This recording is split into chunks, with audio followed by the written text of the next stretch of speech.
Alon, what'd you think of Mark Davis's dance moves? Oh, Alon, you there?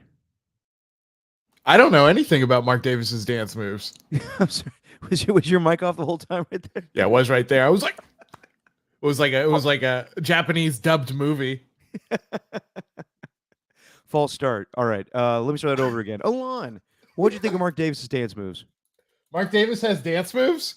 Dude, you haven't seen this? No, I know about after the Aces won. Yeah, He's doing a he little was Macarena thing. Kind he of was awkward. he was channeling another Mark, a very famous Mark from Bad Dance Moves after basketball championships. I was thinking of Mark Oh, Madsen. well Yeah, done. yeah. Head So head coach of the Cal Bears now. and maybe that's true. Maybe it just Yeah. goes with that name. Mark's they can't dance unless you're Marky Mark. I don't know if he could dance either. Yeah. Welcome everybody to Just Your Opinion, man. As you could tell, Steven's out today. He's in Portland, so I got Alon to say filling in. What's going on, Alon? Not much. Just been covering some soccer games for UNLV and doing that whole broadcast Ooh, grind. Yeah, nice. yeah, men How and women.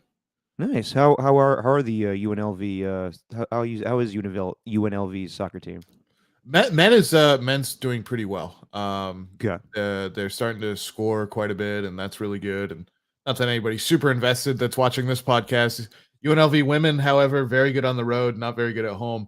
One small tidbit, though, if there is some U.S. soccer fan watching, they played a game last week against Utah Valley, which was very interesting because their head coach is Kyle Beckerman, and Kyle Beckerman's kind of like U.S. soccer royalty. He has the all-time record in the MLS for most games played, most starts, most minutes. So that was kind of interesting to see him roaming the sideline.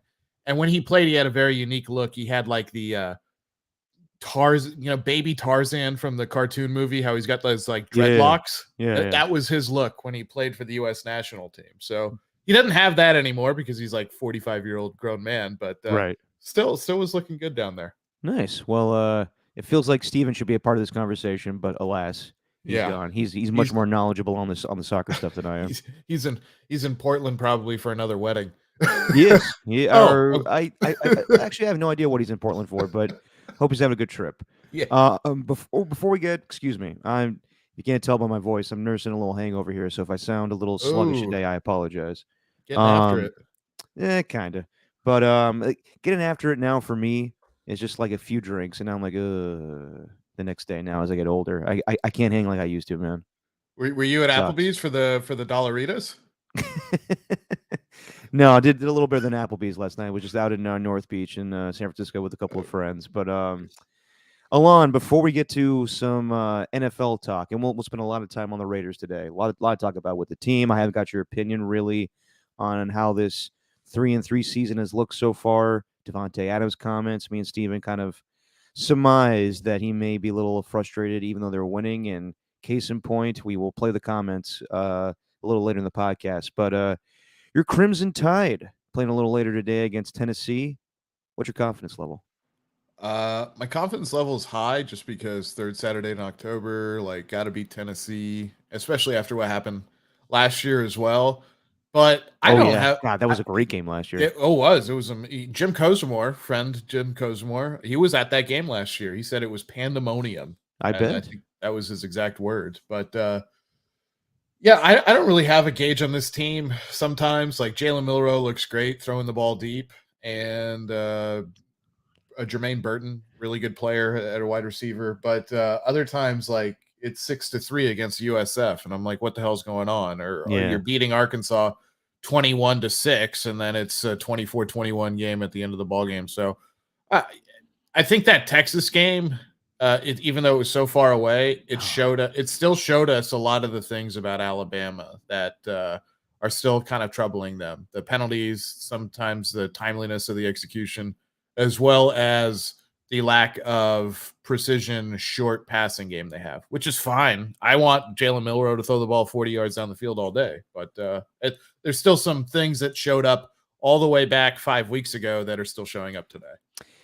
What's funny to me is a couple seasons ago when they were in the national championship against Georgia, you and a few other people that I know that were Alabama alums said, "Oh, this is a rebuild season," but yet they still made it to the national championship, and you're just happy to be there. But of course, Alabama has expectations now. This is probably a true rebuild season. Would you not say, with the quarterback and everything, and but a lot younger talent now? Yeah, well, this offensively, it definitely is because the Yeah. offensive line is so young. Now they're huge; they're all massive, and Latham is a very good play. Like they have players that can play there, but yeah, what we felt like was a rebuild season about 2 or 3 years ago, or a couple years ago, was a rebuild maybe in terms of the defense being rebuilt, but that offense was so good it carried them. Now it's kind Yeah. of the opposite. The one good thing though is the defense is playing like an Alabama defense again. And you know what? Between Jake Coker being the starting quarterback, that's when I was an undergrad over at Alabama, and now very spoiled Crimson Tide fans have been with the quarterback position. All those guys are in the NFL, whether it's Mac Jones, Jalen Hurts, Tua, who's doing amazing, or now Bryce Young. So now we got Jalen Milrow, which, okay, can't always have a NFL first round pick as your starting quarterback. Although Jalen Hurts should have went in the first round, and I don't believe he did. I think he was No, a he did second round not. pick. No, no, Yeah. no, no, he did not. But you got two of them squaring off this weekend. It's gonna be interesting to see Tua go up against Jalen Hurts, especially with what happened. I mean, they're not. There's no bad blood there or No. anything, but what had happened in that 2017 national championship, 2016. No, so it was 20. It was the year after, I believe. 2 years after. I think it was 2018. Oh, was it? 28. I think it was 20. I think it happened in January 2018, but Yeah, my you're probably memory right. could be off. But Yeah, no, Clemson yeah. won one of those, but yeah, Mhm. where obviously everyone knows the story by now. Jalen Hurts was struggling for the first half, and then Tua came in and basically took the job from there. So both of them have done very well. I would say Jalen Hurts has accomplished a little bit more in the NFL so far, but we'll see what happens on Sunday. Should be an interesting game. Um, as far as the Raiders, a lot of Raider talk today. We'll get to. You're a Raider fan. You live in Nevada. Um, what's your take and your overall thoughts, I should say, on this 3-3 early season so far? They've beaten almost every team that they should have beaten so far, which, according to a talent standpoint, I would say that the Charger game, I figured that they would split with the Chargers this season. I was at that Monday night against Pittsburgh, and that was just bad all the way Yeah, around. It was a great environment to be in just because the stadium was full and everything, but you can generally tell a how encouraged the Raider fans are by how many opposing fans are in the stands yeah, because Raider fans will move very swiftly to sell their tickets because they're sitting on gold in terms of NFL tickets for resale value. So the fact that there were so many Pittsburgh fans that didn't bother me from a stance of like, oh, this is embarrassing, but it bothered me in a sense of, wow, a lot of people who back the Raiders and are Raider supporters are not interested at all at what this team's putting out. Now, a win today or tomorrow might change things, but that was a game that they should have won from a talent standpoint, and they didn't. Um, and that is that's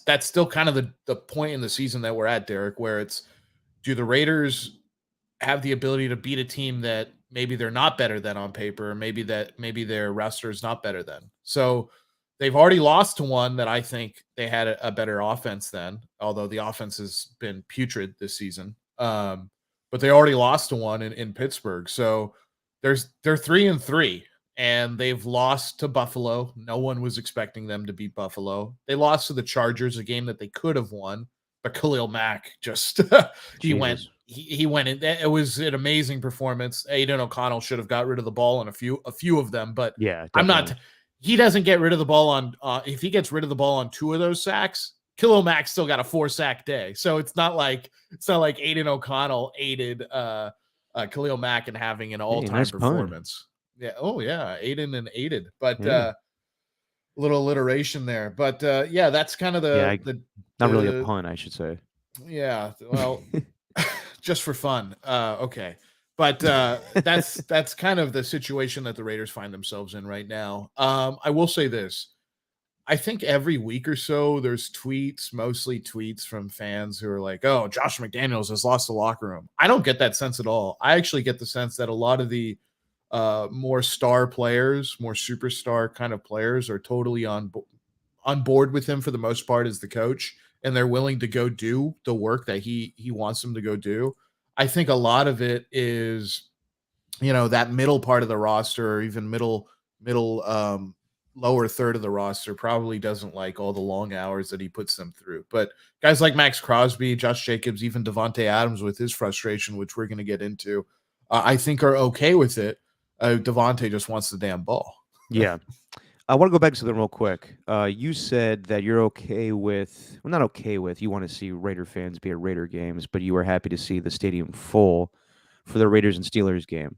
But you have been a long Raider fan going back to the Bay Area. You know the history of this team and this franchise. And you go when you can, sometimes you sell the tickets, but you are a ticket holder for the Raiders at Allegiant Stadium. Does it hurt? Like, you know the tradition of this franchise.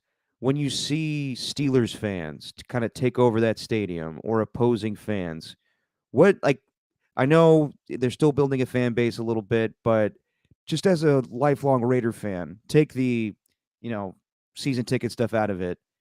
How does that make you feel when you see kind of things change like that? I don't like it because I was at the last game that the Steelers and the Raiders played in Oakland, Yep. and that wasn't a pretty game. Just like the game a couple weeks ago on Sunday night wasn't a pretty game, but there weren't that many Steeler fans. Now the argument can be made that's Oakland versus Las Vegas.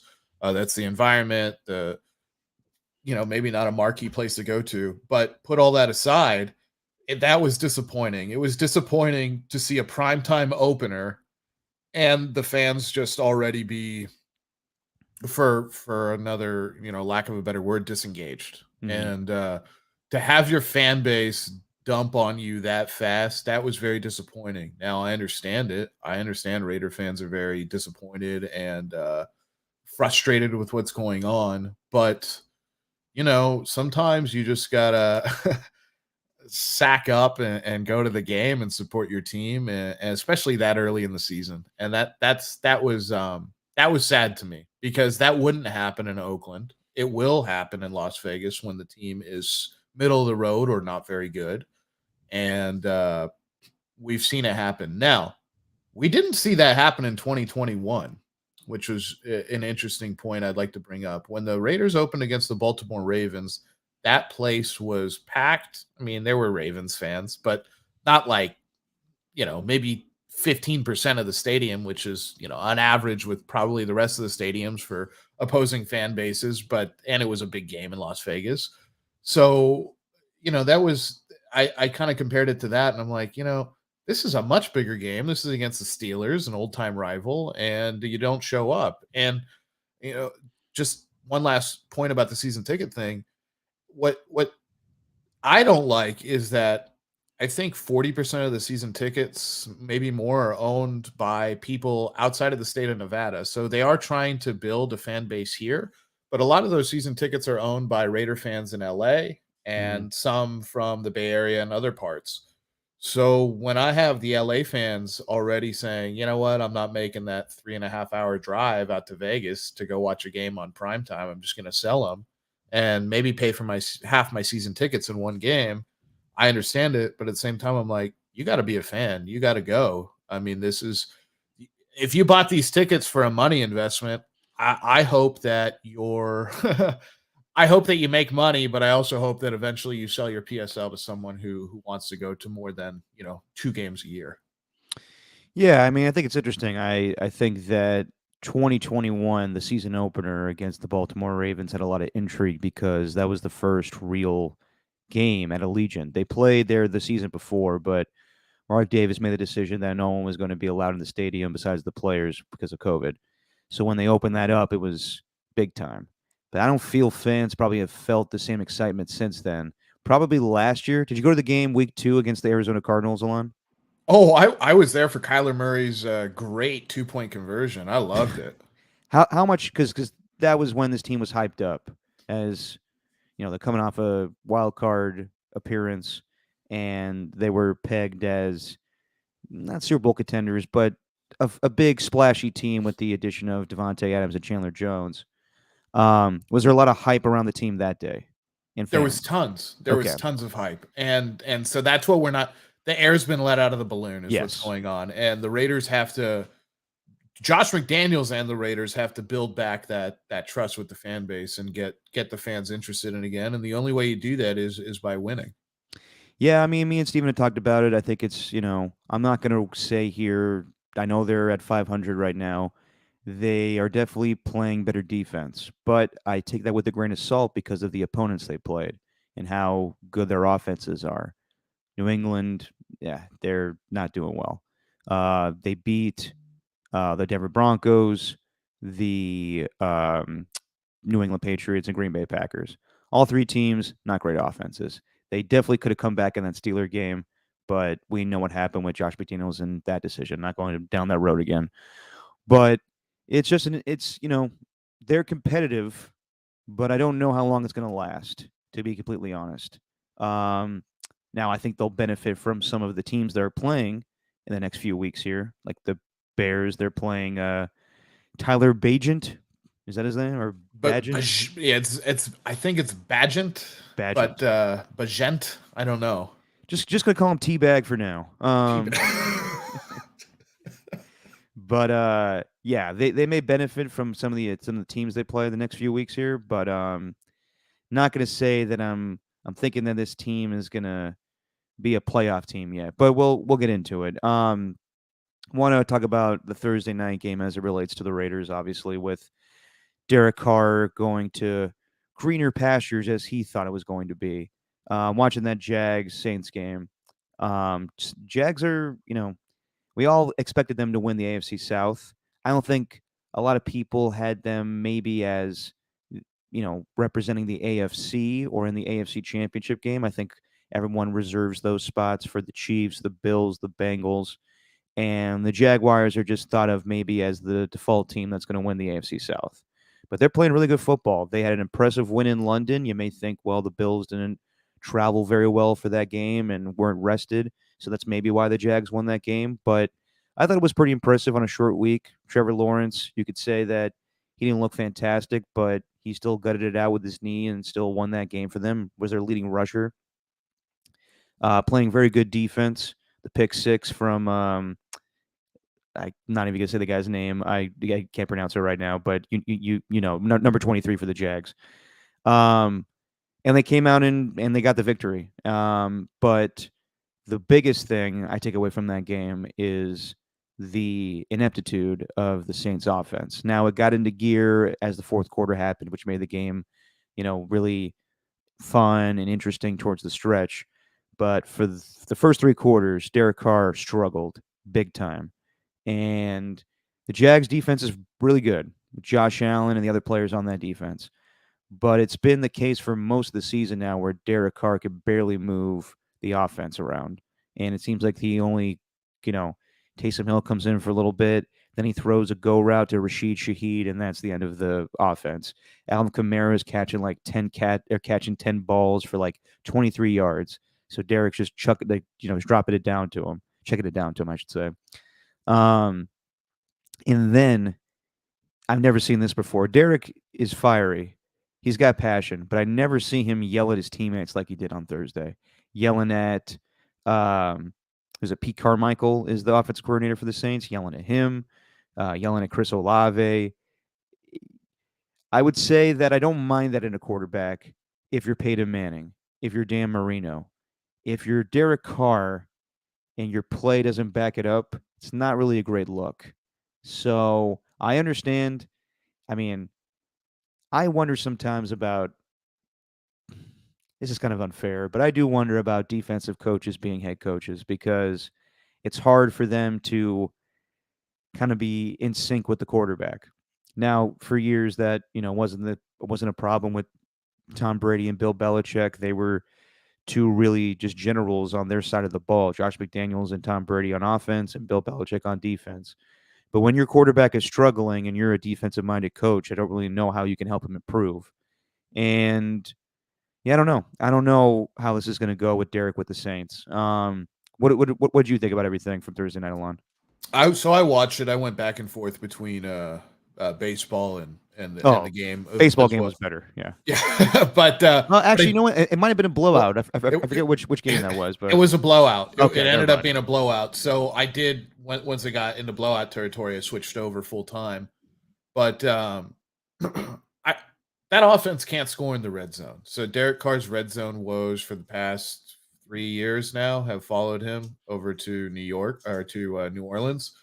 Foster Moreau, we all saw that play. That's the easiest catch of his career, and he just missed it. But we've seen, if you're a Raider fan, you've seen Foster Moreau have to double catch or bobble catch balls in the end zone, like against Indianapolis Colts a few years ago. So it's not like he has the best hands in the world, but that was right there for him. In terms of Derek Carr, um, he they're not in sync. He's in sync on with a few guys like Michael Thomas on some go routes or some of the deep digs or some of the hit your back foot and then fire it out immediately.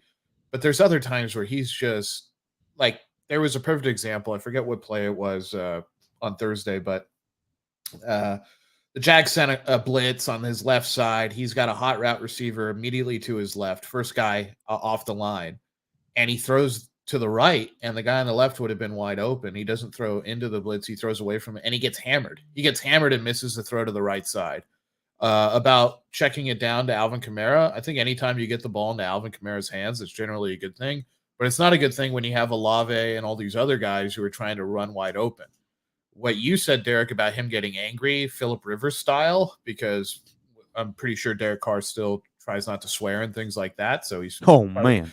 oh man, dang it, all that kind of stuff. He's probably a lot like that right now, and you know, some of it is warranted. Receivers can't quit on routes. Guys got to be on the same page. They got to run the same routes, the right routes. But also, he's sometimes yelling at people when he's throwing the ball out of bounds. Yeah. So, what's something's got to give. I think Derek is just fine for their team. And I think he is good enough to make sure that they stay competitive. And their defense is definitely good enough to make sure they stay competitive. But right now, they can't score in the red zone. He's got like a handful of touchdown passes, and he's getting hit. He is. They're just not on the same page offensively. And you talked about a defensive coach not maybe being equipped with the skills to really communicate to the quarterback and the rest of the offense to get them to that next level. And I can see that happening with Dennis Allen. Dennis Allen, it seems like he's looking over at Pete Carmichael, and just saying, hey, look, like that's your side of the ball. You guys got to get it figured out. Where it might take someone with a stronger hand or more offensive knowledge, not that Dennis Allen doesn't know offensive football, but to come over and say, these are the things that we have to do in order to be successful. And you're just not seeing it. And that offense has looked really bad for about the past, 3 weeks? And it's just The whole season, I would the say, whole, with the with yeah. the with the exception of the Patriot game. Yeah, Just to go. with the exception of the Patriot game, you're right, Yep. because but the Patriots you mentioned, they're so bad that you can't really. I mean, you Yeah. count it; it's a win, but you know, Yeah. I want to go back to something in the game real quick. The Foster Moreau drop. I oh god, that moment made me sick because it would have been a great story. If anybody knows what happened with Foster Moreau this offseason with him having leukemia, signing with the Saints, they found it. He was going to retire. Then they helped him get through it, and then he was able to play this season. God, that would have been such a great story for him to catch that ball. And, he obviously cares about the team and everything, and that he let him down, and he'll go through it for a week now, 10 days. But in the grand scheme of things, not he's accomplished way more this offseason. So I know like a lot of people were going to give him shit after that, but I was like, God, I hate that for that guy in that moment. everyone. I don't think anybody. I mean, unless you're the most callous or ignorant of fans or media, if you didn't feel bad for Foster Moreau at that point, like you need to check yourself in here because Yeah. you got a problem. But yeah, I mean, with the blood cancer and him coming back and all those kinds of elements to his story, and then to just dropped that, it was like he was Yeah. crying. I mean, I Yeah. think he was crying. His head was down and he was being consoled by a teammate. But Yeah. that was a sad moment. It was Oh really yeah. sad. And even though it's a regular season game and not some big grand playoff game, like that's his moment and he expects to win it. Not just that, he's a Louisiana guy. I Yeah. mean, like he's playing in front of his hometown people pretty much. So it's rough all the way around. But just to my finishing thoughts on this Derek Carr thing, like he is he's Derek Carr in year one of an offense. That's what Yep. he is. Yep. And he's doing better than he has in years past in year ones of offenses. I would say that because he is, throwing for over 300 yards a few times and things like that. But there's other times where he's just like, I he's not lost in terms of, oh, I didn't know the NFL was like this, but he's always lost in that first, even sometimes second year of where the hell do I go with this ball? I haven't been programmed yet. I Yeah. haven't I haven't been programmed yet to go exactly where I need to go. And that's the kind of quarterback Derek Carr is. He needs a year, 2 years, whatever. That's why him and Gruden were so great together in terms of their relationship, is because Gruden could basically say, I need you to do A, B, and C every play. And after a while, that was drilled into him, and then he did it. But is that the kind of guy that goes on to win you a Super Bowl? I don't think so. Yeah. I mean, I would say a year ago he looked better than he does now with the Raiders. Yeah. I think that he started the season 8 touchdowns, 4 interceptions, and it didn't look great at times. Obviously, they started 1-4, but I don't know. This doesn't look very good to me. Like it didn't look good to me week 1. They barely won that game against the Titans. They just been helped out by their defense. I thought the combination of the skill set that they had with Alvin Kamara, Jamal Williams, Chris Olave, Michael Thomas, all their playmakers, and the defense that they had, by hands down, they have the best talent in the NFC South. So the fact that this is not going well offensively is just kind of unacceptable. And this is the way it is with Derek. And as you said, Alon, his first year in an offense, he just struggles. He's not comfortable yet. It takes time for him to grow. So I ask you, with what you've seen with Derek Carr and what you've seen with Jimmy Garoppolo, Derek Carr, 6 touchdowns, 4 interceptions on the season. Jimmy Garoppolo, 7 touchdowns, but 8 interceptions, leading the league right now. Who's playing better football? Who looks like a better quarterback right now?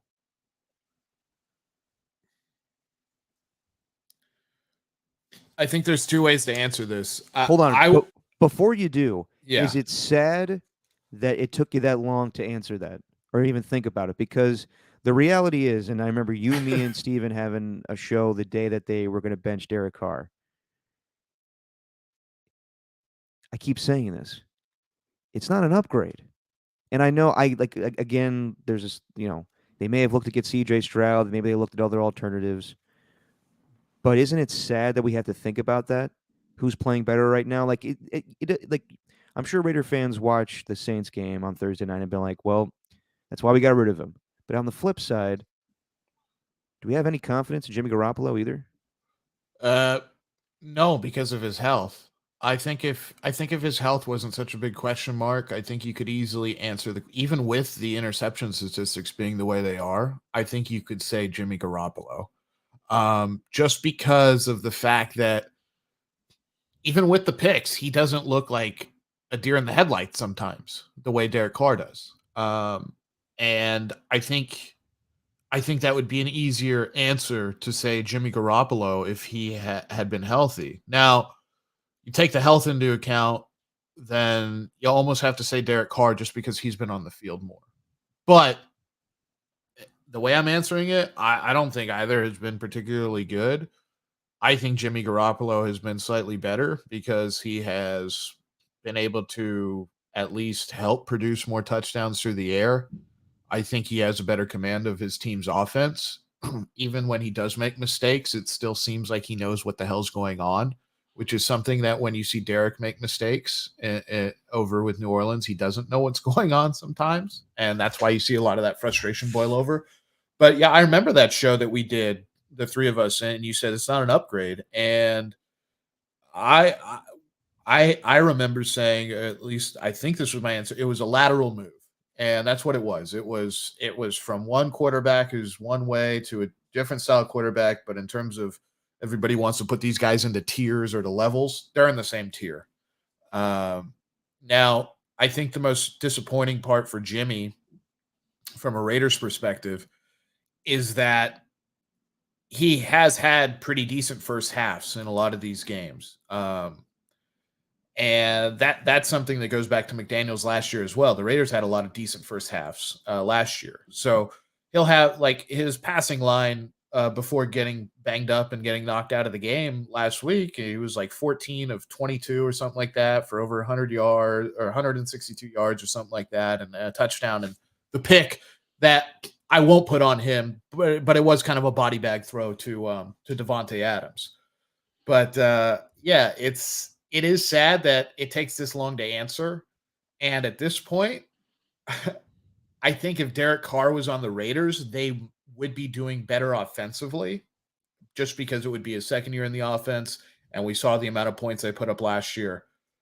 But in terms of the franchise moving forward and like really trying to establish something, uh, it was time, and Jimmy Garoppolo, unless he goes on some type of tear this season in the second half, I we all know is not the long term answer. He's the answer for as long as it takes to get a long term answer, and a lot of Raider fans really want that to be Aiden O'Connell. I didn't like O'Connell coming out of college. He looks a lot better in the preseason than he did in college, and his arm looks a lot better in the NFL than it did in college. But I, I'm just because I'm not saying this because of his draft status, but anybody who thinks he's a slam dunk and that's the easy decision, they're just grasping at straws, really hoping that he turns into something. Yeah, that was gonna be my follow-up question to you is do you think the Raiders offense would be looking better with Derek Carr? And my answer right now is yes. It would because he knows Devontae, be second year in this offense. I don't doubt that the Raiders had their it was time to move on from Derek Carr. I probably for both sides, but you do wonder though if it was kind of premature, just because of where they are offensively as a team, the Raiders, and you would have had to give him more money. That's the caveat on the whole thing. Like, could they, if he just came back on the same salary, then maybe they could have just gone with the flow of things. They'd be like, all right, Derek, let's try to improve you from what you were a year ago. But instead, he was going to get a bigger contract, and they just couldn't live with that. And I understand that too. He didn't deserve a new bigger contract, so they did what they did. Did they handle it well? Probably not, but that's the way sports go sometimes. Um, this thing is just baffling to me. The whole thing of where they were a year ago of these expectations, and now kind of playing it off like, yeah, no, we're rebuilding now, and it feels kind of like another Gruden thing of like I need to tear this down in my mold, my image with Josh McDaniels and Dave Ziegler. Um, they're playing good football right now. They're playing competitive football, but with the Jimmy Garoppolo injury and Jimmy himself, it doesn't instill any confidence with me offensively. When they have the likes of Patrick Mahomes and Justin Herbert in their own division, and the plethora of great quarterbacks in their conference. So I don't know. It's a weird deal, and I understand Devontae's comments. And we'll get to them a little later, but it does kind of make sense. This whole like, do things fit? Do like how have they not find a way to get Hunter Renfro the ball? How have they not? You know, there's just a lot of question marks that I have. I'm sorry for my voice, but yeah, it's puzzling what the structure is of the season or this team so far. But just to focus on the here and now, Alon. Tomorrow they're going to play without Jimmy Garoppolo. They're going to start Brian Hoyer, and I was impressed with Brian Hoyer last week. He threw that good deep ball to Trey Tucker. Missed Devontae Adams on the fade route in the end zone, but they could work on that. Do you agree with the decision to go with Brian Hoyer over Aiden O'Connell for tomorrow's game? if it's just about being safe and trying to do everything you can to not screw up what should be a win, which is what a lot of people think this should be, then yes, I agree with it. Um, I don't. Obviously, everybody knows that Brian Hoyer is not a long term answer. 15 years in the league, he's 38 years old. But what he showed with his deep ball to Trey Tucker was that he can actually throw the ball more than 30 yards down the field with some authority, something that, excuse me, Jimmy Garoppolo hasn't been able to show. And back to what we were talking about, Derek Carr. That's the number one reason this offense would be better with a quarterback with a better arm. It's just because it gives you a deep threat. But I don't agree with it. I would have started Aiden O'Connell, Hmm. and if Aiden did not play well, or if the game was in the balance, and I know people would say, "Oh, you're gonna ruin the young kid's confidence," and well, if that ruins his confidence, then he's not an answer to begin with. So I have no issues finding that out if I have to yank him out of the game and then put Hoyer the Destroyer in there. So I disagree with the with the decision based on those circumstances. But if it's just about trying to be as safe as possible and not screw up a game that is given to you on your schedule, then Hoyer's the right call. And he's the right call because he knows everything. He's been a starter. He's seen everything. And if he loses to Tyler Bagel or whatever, um, that I see, I'm hungry. But if he loses that game, then it's like, okay, this is a full rebuild. And I will say this about the rebuild comments that you made, the way they're pitching it. If it really is a rebuild, then you get rid of Josh Jacobs, you get rid of Devontae Adams, and you get rid of Max Crosby. You get rid of all those guys and totally rebuild. Because if you have those three players on your roster, you're not rebuilding. You're trying to fill in gaps and supplement so that way the team can be not only competitive, but find a level of winning that is acceptable not just to the fan base, but also within the standings too, to get you to a playoff level team. But yeah, it's a decision I wouldn't have made, but I understand the decision. Just to give credit to the guy, his name is Tyson Bagent. Agent. There Bagent. we go. He's going to start for the Chicago Bears. I'm with you, Lon. I thought that maybe they should have gone with the rookie. He's impressed in the preseason. While he did get sacked 6 times and did fumble in the Charger game, he did keep them within that game. He didn't. I mean, he fumbled here or there, but I don't. I thought actually he played pretty well. I wouldn't put that against him for that Week 4 performance. I think that Josh McDaniels just wants to win at this point, which is kind of contradictory to where the team is constructed. But um, yeah, I would. I mean, I understand it. He just doesn't want his rookie to go out there and fumble and get sacked. He needs to learn a little better pocket presence. But yeah, I would have gone with Aiden O'Connell to see what you have in him. Brian Hoyer is your insurance policy if anything happens to Aiden O'Connell.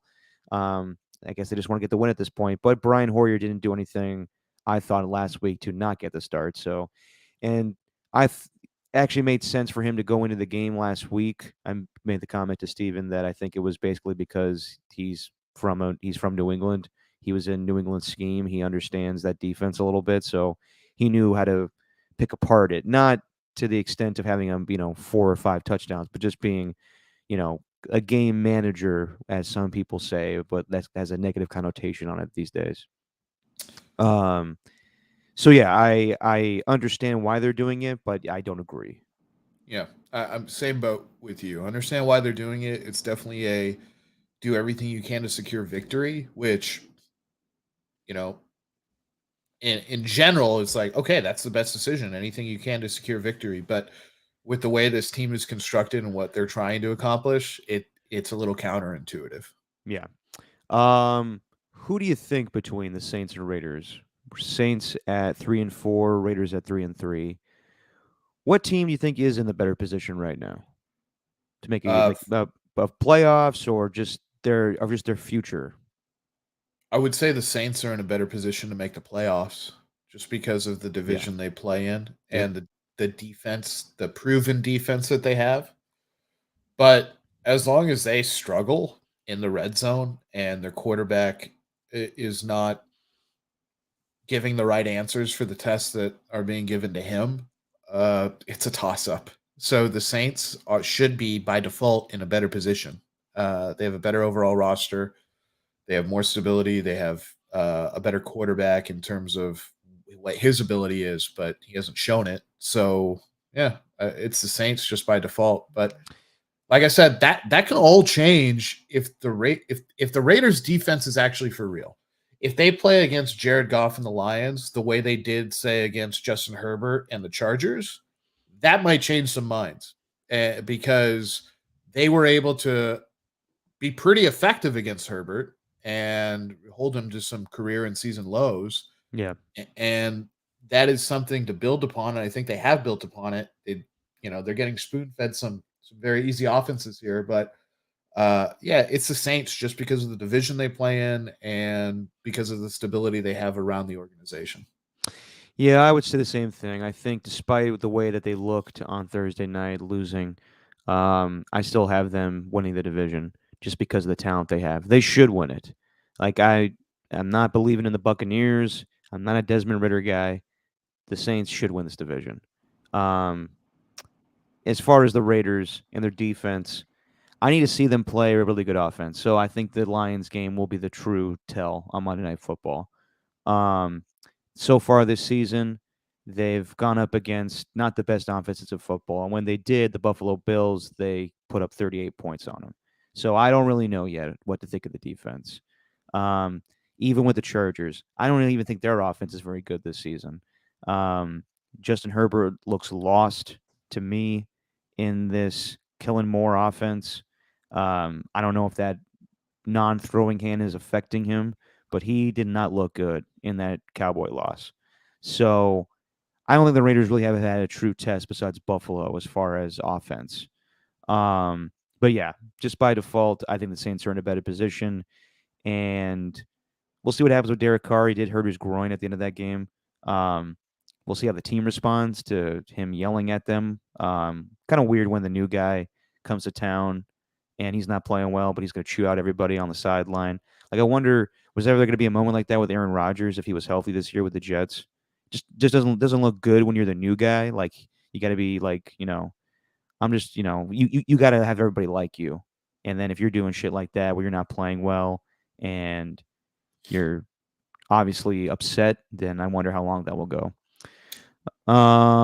Let's go to Devontae Adams' comments. So, despite the win, uh, me and Steven were talking about how Devontae Adams has not been involved in the offense the last 2 weeks. He had a fantastic performance against the Pittsburgh Steelers. I think he had like 14 catches or whatever it was, 2 touchdowns. But since then, he's kind of been stagnant in the offense, or not, yeah, 100% stagnant. Um, and me and Steven wondered if he was going to be upset about it or just be like, hey, we're winning. It is what it is. When you're a player of his caliber, you have expectations, but also at this point in your career, you just want to win. It's kind of a mixed bag because they're winning, but Raider fans aren't stupid, and NFL fans aren't stupid. We know when we see good football, and while the Raiders have won, it's not really instilling any confidence that this is going to be a longevity thing for this season. So here's Devontae Adams after our show on Tuesday. He made these comments on Wednesday, and the question is: despite winning the last 2 weeks, are you frustrated with your offensive production? I mean, it's a work in progress. Obviously, we're going to continue to work through it. But I mean, I'm a human being, and I have extremely high standards for myself and this offense. So it's to me, it's not just about I'm sure people thinking like well, they won the game, they won the Packers game. Why is there an issue? I mean, you see why it's an issue. Y'all should know who I am, know what I'm about at this point. So it's not about when you're a player like me mentally is my benchmark is not wins and losses, is greatness. So when I go out there, I expect to be able to have that ability to put that on tape and have an influence on the game. And that's like I say every week. That's my purpose for being here. I'm not here just to hang out and like I said, come here to hang out with Derek and all of that stuff from last year. Came here to win and to do it the right way.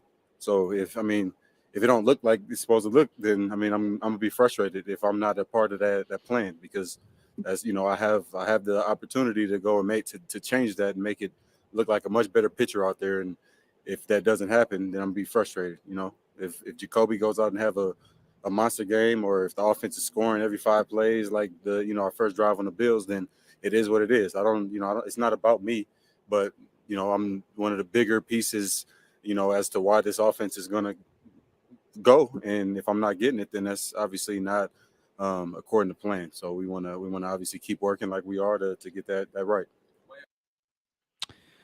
All right, Alon, your thoughts on his comments there?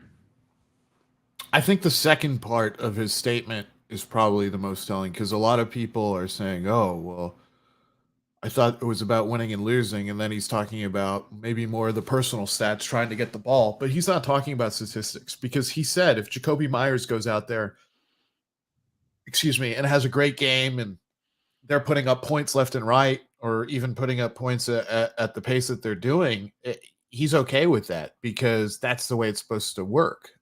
What he is talking about is the standard that not only he sets for himself, but the way that the wins are supposed to look when they do win, or how competitive football is supposed to look when they are competitive. It's about utilizing him in the offense. It's about executing things the right way. And in my opinion, it's a high achiever and he's speaking that language. And some people maybe don't understand it. I'm not talking fans per se, but maybe some of the media people or people who try to sow discord and try to pitch all these trade rumors and things like that. They love it. But at the end of the day, he's talking about this offense. It runs through two players. There are two players that offense runs through. One is him, and the other is Josh Jacobs. Josh Jacobs has not performed well this season. I don't think that's all entirely on him, and I think anybody who's watched just with their eyes knows that he's getting hit in the backfield nearly every run. Yep. But there's no excuse to not get Devontae Adams the ball. He should be targeted at least 10 times a game, and I know he gets bracketed and double teamed and all these kinds of things, but you can see a lot of that stuff pre-snap, and he's good enough even when he is bracketed to give him a chance to go make a play. Mm-hmm. So I don't think that's happening right now. I understand his frustration. I will say this. He has had some monster games already this year. So I know over the past 3 weeks, he hasn't been featured very often, but I think this would be a very good game where the Bears have one of the worst defenses against the pass to get him re-involved and try to pacify him a little bit and make him a little bit happier. But I think his comments are spot on. I think it's just a different way of saying things that Josh Jacobs has said in the past, different way of saying things that Max Crosby said in the past. And if anything, I don't think it's so much of a him complaining. I think a lot of it is what he honestly feels, and I think it's right. And I also think it's kind of a maybe a motivation or a wake up call to his own team. I think he's communicating with the quarterbacks on that roster and the coaches, the offensive coaches on that team, and saying, why is your best player not getting the ball? No, I agree, but I will say this. The perception, while it's not reality, but the perception to most people is Devontae is mad about the direction of the quarterback position this offseason. He had the article, and the perception is, well, I wanted Aaron Rodgers. I didn't want Jimmy Garoppolo. And I'm here. I'm stuck here now. I wanted to come here. This is my hometown team. And I mean, obviously, I didn't grow up in Vegas, but this is my hometown. This, when I grew up in, I grew up being a Raider fan, and now I'm here, and I have expectations for myself of playing with Aaron Rodgers for so long, and we haven't met those.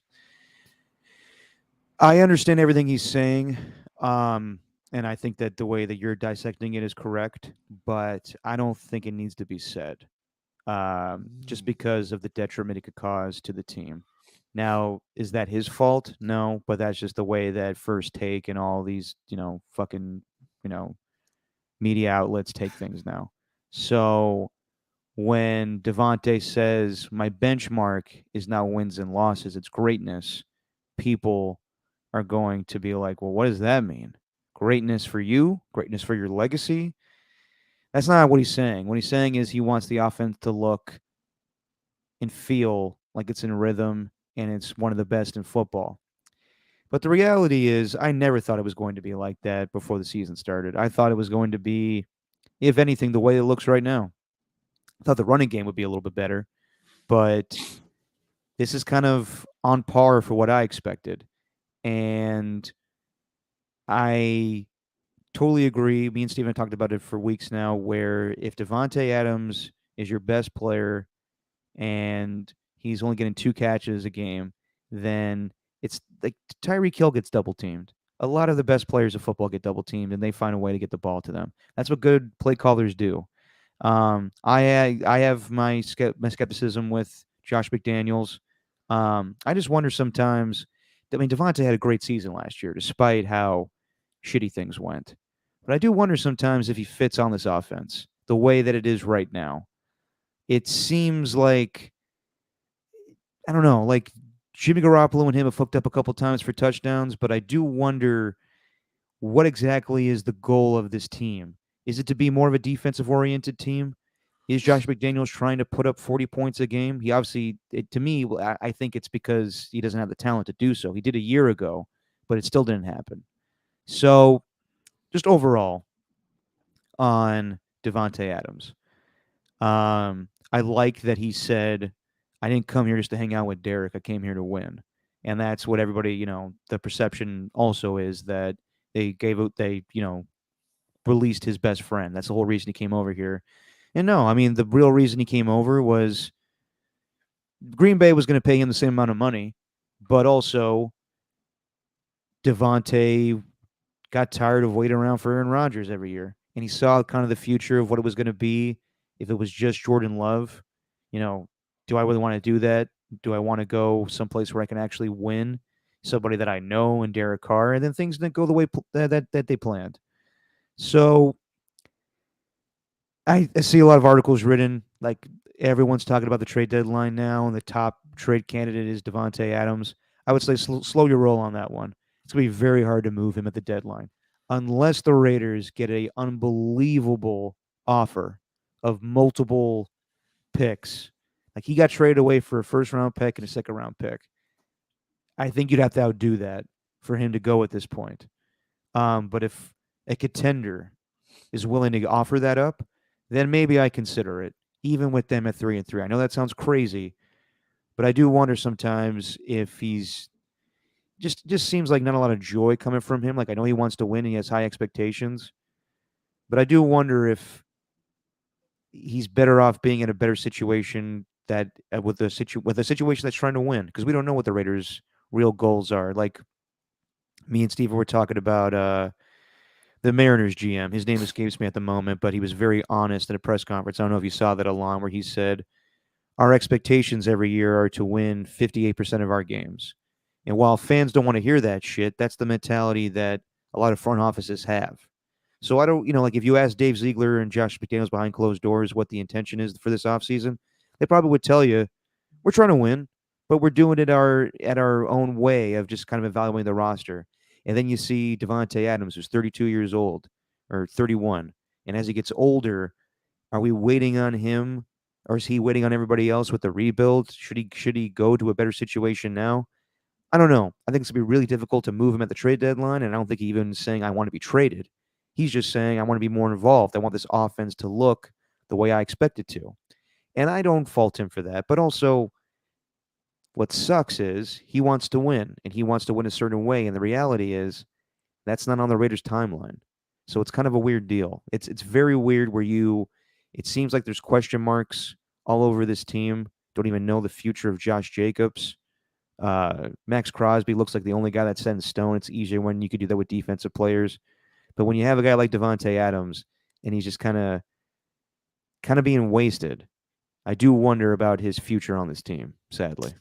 Last year, I thought that Josh McDaniels in this offense turned Devontae Adams into like the second coming of Patriots Randy Moss. Mm-hmm. It was him just burning DBs, him splitting double teams, getting over the tops of safeties. And that's all because they had the ability to throw the ball deep last year. We've known since when Jimmy G first arrived in San Francisco, when we were both working at 95.7 of the game, and we were hearing reports out of that training camp when he was first there that he couldn't throw deep, and he still can't. So that's a big issue. The other thing is Josh McDaniels offensively, I think they are trying to put up points, but everything outside of Randy Moss or Devontae Adams last year with quarterbacks who like to throw the ball deep, in Josh McDaniels' offense, it's a lot of yards after catch, and neither Jacoby Myers or Devontae Adams are particularly.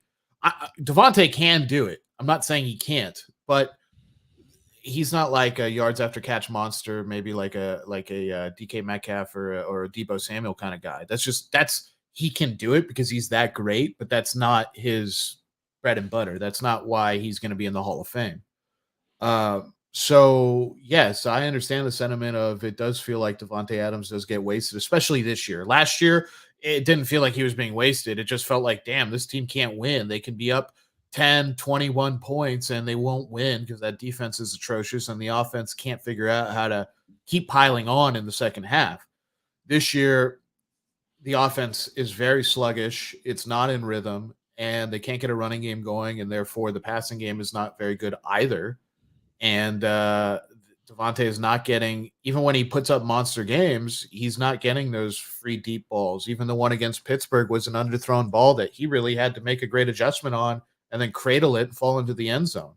So, yeah, right now this year, he is being wasted. I don't think he wants to be traded, at least not at this point. And I don't think that this is indicative of that. Obviously, everyone's going to put him at the top of these trade rumor lists. If anybody's going to get traded on this roster who plays wide receiver, it's Hunter Renfrow. I don't know if you saw his comments, but no, I did not actually. He just said they asked him during one of the media scrums, what do you think about all these trade rumors? How does it feel? Kind of deal. And he said, I just try to appreciate every time I'm out there. Don't take anything for granted, and because you never know when your last time with these guys is going to be. And I heard that answer, and I was like, writing's on the wall over there. Yeah, but he is being wasted right now, and it's not just because of statistical production. It's because of the way he's not being featured, and because they're not winning at a high enough percentage. Now, all of a sudden, if they, are 6-4 at some juncture through 10 games, I think people would settle down, and he might even settle down a little bit if the winning looks the right way. But as far as right now, they don't have a guy. They don't have a guy who can deliver him the ball the way he needs to have the ball delivered to him, and that's really the problem. Yep. No, 100%, and that's why I think he's most frustrated. But in reality, it probably would have been best if he just responded, am I happy with my offensive production? No, but we're winning right now. So it is what it is. We'll try to work it out, but wins are wins. Yeah. That's the way everybody hopes he would respond to that. Now, is that in reality? No. But I didn't have like a huge problem with what he said, but when you just take the quote, obviously there's context to things always. But when you say wins and losses are not my benchmark, it's greatness. When I saw the quote itself, I was like, oh boy. And then you go back and listen, I'm like, all right, it's not terrible. But it still goes with the theme that Devontae is unhappy. And this is a bigger deal always with the Raiders, a big time wide receivers, that it's a big splash when they get him. Randy Moss, Antonio Brown, Devontae Adams, but they never stayed happy and they wanted to go somewhere else. This kind of sucks like that. Yeah. Well, I think it all gets fixed by not just getting him the ball, but getting the ball further downfield. That's the first thing, and they just got to put up points. And I think the situation remedies itself. But about trading Devontae Adams, since you did kind of open that door, I would say if you do get something unbelievable, you do it. If someone's willing to take on his money and you're in a mode where it's like you're kind of a 500 team, win maybe one a game above 500 or a game below 500, then you don't want to be stuck in that limbo forever. So if someone does come along with a first round pick and a couple other picks or even a player back as well as a first round pick, at a minimum, it's going to take a first round pick and something else that's valuable. If someone just comes, hey, first round pick, we'll take the money. No, we'll take the money off the table. You don't do that, but you do entertain it. That that being said, I don't think that's going to happen. I don't think there's a lot of teams that are going to take his money. And I don't particularly think at this point that he is all that interested in just picking up and moving on. I actually do think he wants to see this thing work. Now, a patience does wear thin after a while. So if by the end of this year it's clearly not working, I could see that happening. But I don't think he gets moved at the trade deadline. I don't either. If anything, it may be something we talk about this offseason. But I do disagree with one thing, Alon, where I do think a team would be willing to take on his salary with what a great talent he is. I think there are a few teams that out there that would. Like, I know the Dallas Cowboys would. Well, no, but you know what? I know the Buffalo Bills would. Well, okay, they think that they have an opportunity to go win a Super Bowl. If they can afford him. I don't know If what they the can- cap situation is right now where they could. The Dallas Cowboys, I've seen that rumor. It doesn't make sense to me because they already have Brandon Cooks. I mean, like if you want to send somebody back in return, sure, but I'm not really. I mean, Brandon Cooks, I guess, did work with Josh McDaniels in New England, so maybe there's a fit there. But Michael Gallup, like I don't really want either of those guys. That's kind of the issue with this is that I don't think there's a lot of teams that would be willing to send something that is already working for them back. And I don't think the Raiders are going to take anything less than what's considered a steal. Exactly. Now, what is scary, I don't even want to think about this, is the Niners have the most cap space of football right now. They could easily fit Devontae Adams in with their salary. And that would be just ridiculous to have him on top of Ayuk and Debo and McCaffrey. But they don't have much draft picks left. So they do have a first-round pick next year. But do they really want to go through that all over again? Maybe, if they want to have the Super Bowl window. But I also say this, and probably now that I've said this, not that we're a huge media outlet, but I hope this doesn't open the floodgates of fucking Niner trade rumors with the Raiders. Raiders and Niners rarely ever do business. Especially, you saw a couple weeks ago when me and Steve were talking about Khalil Mack's comments where the Raiders and Niners, when the Raiders were trying to trade Khalil Mack, the Niners made the best offer, and the Raiders didn't take it. It's out of spite. And I understand it. I completely understand why the Raiders and Niners don't do business. Now, that may change now that the Raiders are in Las Vegas, but rarely, just like with the Giants and A's, it's the crosstown rivalry. Teams like that rarely do deals. No, they don't. And because supposedly, according to the best source that we have on it, the Niners did offer the best deal. The Raiders didn't take it. I'd be shocked if Devontae Adams went over there for that one fact that the Raiders and Niners hardly ever make deals. Now, if I was the owner, which I'm not, but if I was, and the Niners said, hey, look at all this bag of goodies I got for your best wide receiver, I'd say, oh, sure, no problem, San Francisco, take it. I don't care. If I'm in a stage where I'm trying to rebuild, then yeah, because here's the thing. This team right now, and I know we're getting farther and farther away from the Bears game discussion, but this team right now is a roster that was put together last year, with the exception of the quarterback, in order to go farther than the wild card round in the playoffs. And we've seen that that's not the case. So things are either going to turn around, or it really is going to be not a full teardown.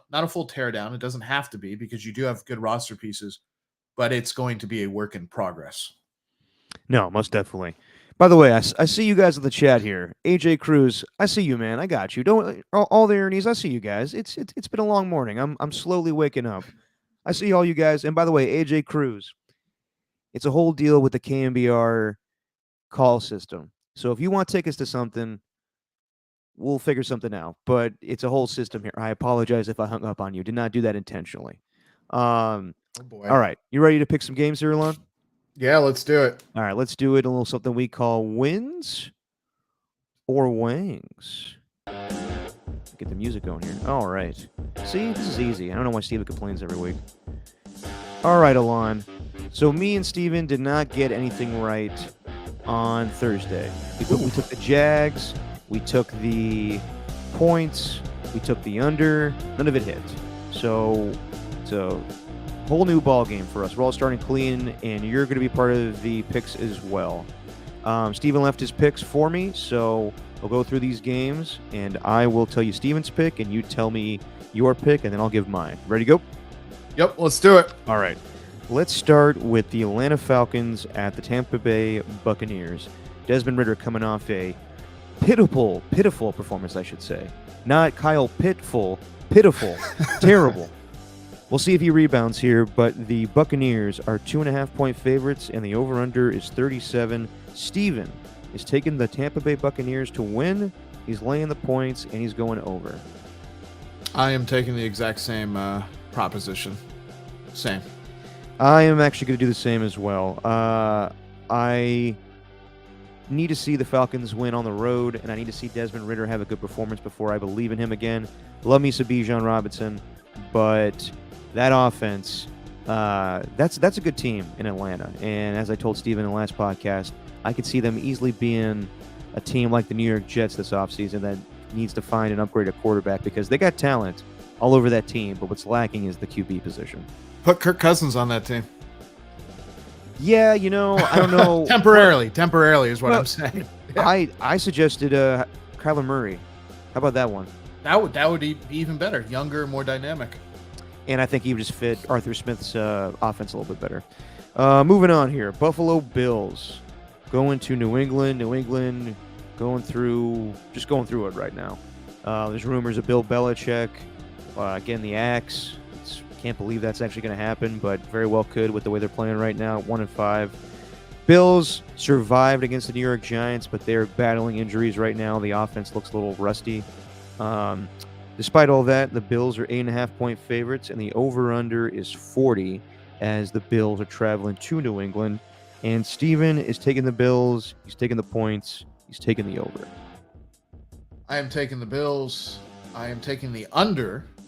But I'm taking the Bills, and I'm taking them to cover just with the under, though. I am going to do the same as Steven. I think that after a tough affair against the New York Giants, where I think Brian Dable really knew the tendencies of Josh Allen, Josh Allen gets it going in New England this week, and they put up some points. So both Bills win, laying the over, and going with the points as well. Then we got the Cleveland Browns going to the Indianapolis Colts.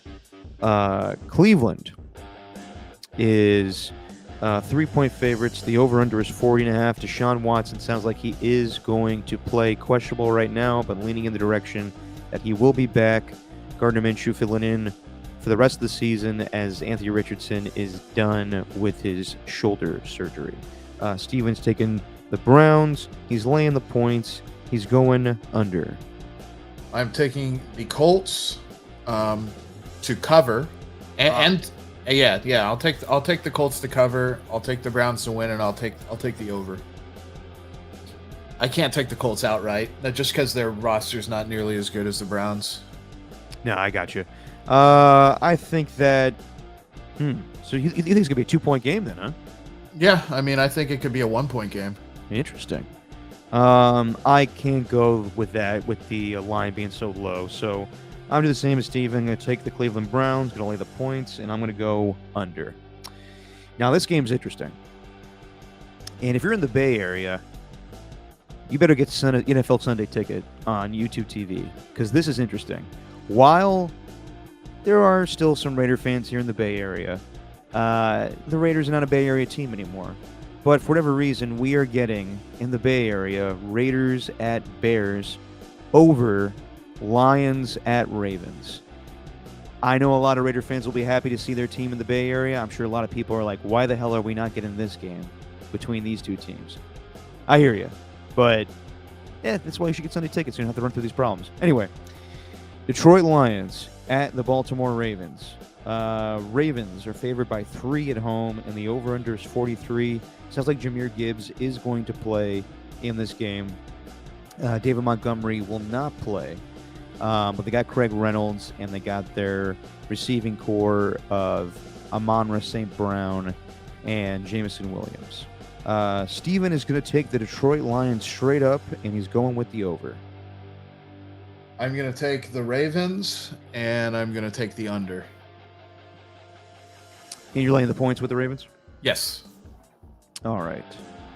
I'm with Steven on this one. I like the way the Lions are playing, and I think that defense could cause problems for Lamar Jackson. So, yeah, and I think the Lions are just a better team right now. So I'm going to go with the Lions. I'm going to go over. I think they're going to put some points in Baltimore. Then we got that game I just mentioned, the Las Vegas Raiders going to the Chicago Bears. It's Brian Hoyer versus Tyson Bagent. Boy, what a barn burner. The Raiders are 2.5-point favorites, and the over-under is 37.5. Steven is taking the Raiders. He's laying the points. He's going over on that 37.5. Classic spot to take the Bears if you followed the Raiders for any of the past, 20 years. But no, you got to take the Raiders here. I actually do like the over, and I think they cover. I can't take the over here. I just with these two quarterbacks, I think it's going to be a very low-scoring game. May see a lot of field goals, but I do think if there's an over/under on targets for Devontae Adams, take the over. So I'm going to take the Raiders to win. I'm laying the points, and I'm going under. But I will say this: I have been caught by this before. Remember a year ago? I think you were on with us too, Alon, where I was like, Baker Mayfield just got to LA against the Rams. He can't do shit against the Raiders. Don't be surprised. This is a classic thing with the Raiders. If Tyson Bagent has like a game-winning drive, you're like, how the hell did he pull that win out of his ass? Good Lord. Or Max Crosby, or Max Crosby fucking gets a unnecessary roughness on a sack, and you're like, Jesus Christ. So I'm taking the Raiders to win. But I'm not 100% confident about it, even with Brian Hoyer and Tyson Bagent. All right, then we got the Washington Commandees. I'm calling them the Commandees now. You like that? I like that better than the Commies. Yeah, the Commandees. It's a little more babyish, too. So it's kind of cuter. So you got the Commandees going to Big Blue. Giants struggling too. The Commies are 2.5-point favorites, and the over-under is 37.5 as well. Steven is taking Washington. He's laying the points, and he's going over. I'm taking... Oh, I hate this game. So I'm in the Circa Super Contest with a friend of mine over here in Las Vegas, and we were looking through all the games. We both did not like this one. I'm going to take the under, and I will take the Giants to cover. But you're taking the Commies to win. Yes. I'm going to take the Giants to straight up win, and I'm taking under. I like that. I think the Giants improved last week defensively. They just need to get going offensively. I want to say Daniel Jones is coming back, but not 100% yet. Even with Tyrod Taylor, I think they win. They have to win at some point. And yeah, like I said, they looked better a week ago, and up against a divisional foe, I think they get this done. Then we got Arizona going to Seattle. The Seattle Seahawks are 8-point favorites, and the over-under is 44.5. Steven is taking the Seahawks to win, but he's going to take the Arizona Cardinals to cover. But he is going to go with the over. I like the over as well. I also like Seattle to win, and I like them to cover. If they can't cover more than a touchdown against, I know it's above 8, but if they can't cover that against Arizona, Pete Carroll's got some problems. Yeah, I think with the way that they played it a week ago, where they played great defensively, but offensively they couldn't do anything against the Bengals. They got 4 red zone trips in the second half and only a grand total of 3 points scored. I think that changes when they go to whatever they call the stadium up there now in Seattle. The 12s will be out. I'm doing the same as you, Alon. I'm taking Seattle. I'm laying the points, and I'm going over. Interesting one. Pittsburgh Steelers going to the Los Angeles Rams. Best believe the Steeler fans will take over SoFi Stadium. The Rams have running back issues. However, they are 3-point favorites, and the over-under is 44. Steven's taking the Rams to win. He's laying the points, but he likes the under. I like the Rams to win, and I also like the under as well. You laying the points with him? Yes. I'm gonna go with the Steelers to win. I think off a bye.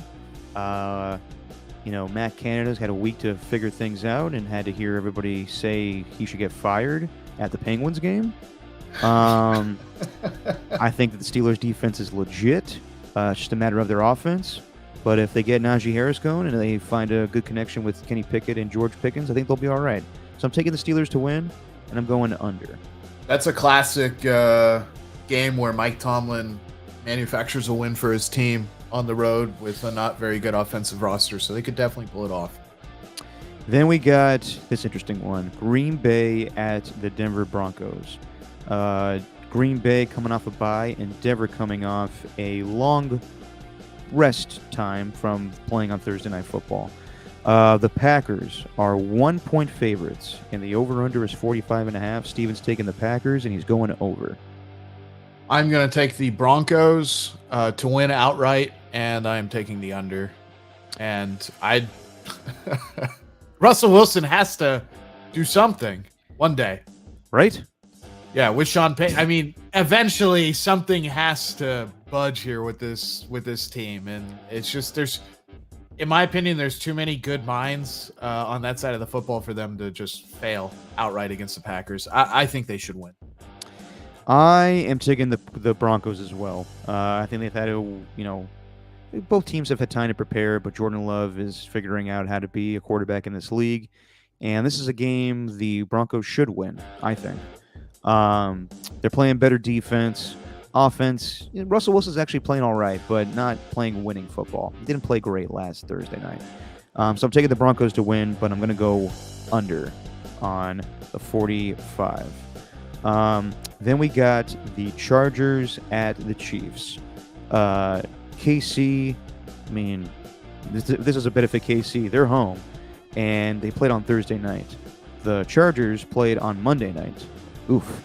Chargers are 5.5 point dogs, and the over-under is 48.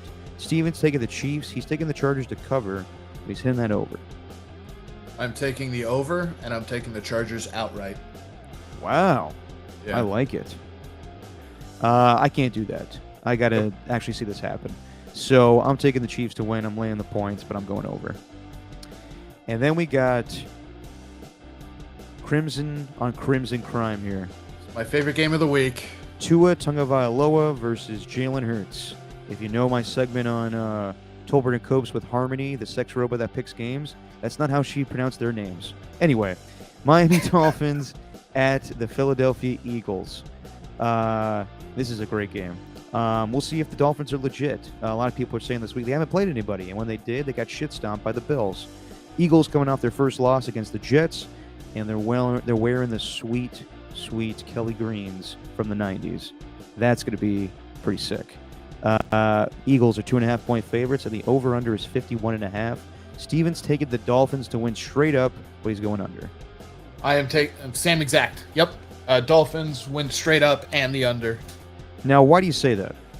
So, primetime game, I just think both teams are going to be a little more conscious defensively. I think the Eagles are going to try their darndest to contain Mike McDaniel's offense as well.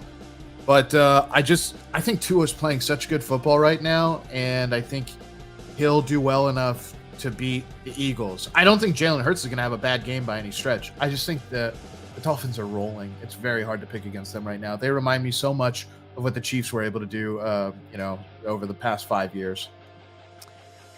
I think that if the Eagles were 6-0, this would be a prime spot for an upset. But with them losing, I think they're going to be a little focused now. And I think while the Dolphins' offense is explosive, I think they're going to run into a little bit of trouble with a lot of Eagles' defensive players coming back this week. Darius Slay, Jalen Carter. And that Dolphins' offensive line, they're still missing Teron Armstead. I wouldn't be the least bit surprised if the Eagles' defense gets to Tua a couple times and rattles them a bit. So I'm taking the Eagles to win. I'm laying the points, and I got that over hitting. And if they beat Tua up, that game can have massive ramifications for the rest of the Dolphins season, just because of how brittle he has been in the past. So they got to be on their P's and Q's protecting their guy. Absolutely. And then the Monday night game. We still do not know what's going on with Christian McCaffrey. The latest with all of that is Christian McCaffrey was at practice but did not practice. He was on the sideline with an athletic trainer, and we'll see what's going on with that oblique. Deebo Samuel did not practice. Drake Greenlaw did not practice. Trent Williams did not practice. Now, they got more time because it's a Monday night game, but we'll see what the status is for everybody tomorrow, I believe, or maybe today they'll actually release what the game designation is for all of those players. Regardless, the 49ers are 7-point favorites, and the over-under is 44 as they make a trip to Minnesota on Monday night. Steven's got the Niners winning. He's laying the points, but he's got the under hitting. I have the over in this game. I think the Niners could have the practice squad out there and they'll still win. Wow. And well, not at every position, but Yeah. at some of their skill positions, they'll still win. The only thing is does Kirk Cousins backdoor cover like he usually does? I will say that he does, but the Niners win and it goes over. I'm with you on that. I think the injuries may play a toll here, or may take a toll on the Niners. I think that if McCaffrey doesn't play, they can easily run the ball effectively with Jordan Mason and Elijah Mitchell and Ty Davis-Price. A question mark is, how is Brock Purdy going to be if he doesn't have McCaffrey, if he possibly doesn't have Trent Williams, if he doesn't have Deebo Samuel? I doubt all three of those guys don't play, but if they don't, this will be the first time where he's got to actually prove something, coming off a bad game for the first time in his career. So, I'm taking the Niners to win, but I think the Minnesota Vikings cover, and I got the under hitting. So there you go. And and I was just one last comment about this game. Yeah. This is a game that the Niners should win almost 10 out of 10 times, especially the way that Minnesota played last week. That game was atrocious. So the Niners are the class of the NFC, I would say, and they just shouldn't lose this game. Nice. And it ended on the music ending. I love when that happens. Well, that's our picks. Anything else you want to hit on, Alon, before we say goodbye to everybody? Thanks everybody for tuning in. Did read all the comments. I did want to ask, I think it was AJ who said there was a boxing event he went to. No, it was Rockin' New Era 84. Went to a boxing match in Oakland at Oracle. So I'm wondering if that's when, let's see, that would have been Andre Ward fighting Alexander Brand, I think. So I bet that was the event you went to. And I watched that fight, and I watched it on TV. I fell asleep just because Andre Ward was so dominant. But no, thanks for showing up, everybody. Definitely love reading the comments. It's good stuff. See, Alon's a man of the people too, guys. Stop your complaining. All right. Thank you, Alon, for always making time for us, man. Really appreciate it. Thanks to all of you for watching and listening. Steven and I will be back on Wednesday night. We're not going to do a show on Tuesday because the Warriors are opening their new season with Chris Paul debuting. They're going to have Kevin Durant come back for the first time at Oracle Arena with fans. Oh, sorry, not Oracle Arena. Jesus. Ugh. At Chase Center. I wish it was. I do love. I wish Chase, anyone was playing at Oracle Arena these days. Yeah, no, I've been to Chase Center once, and I did really like it. Full disclosure, I got to sit in the J.P. Morgan Chase suite. Oh, so that was you. Yeah, well, my buddy worked over there, and he dragged me there, and that was fun. And then I felt very out of place amongst all these investment bankers. But I was going to ask you before we close things out here, Derek. What do you think about I know you're going to do a big Warriors preview show and after the game as well. But what do you think about going into this season? It's a big question mark. I think that they have an improved roster per se, maybe not a younger one. I think the whole season we'll be wondering, did they make the right move while Jordan Poole goes off for 40 points when he's in Washington?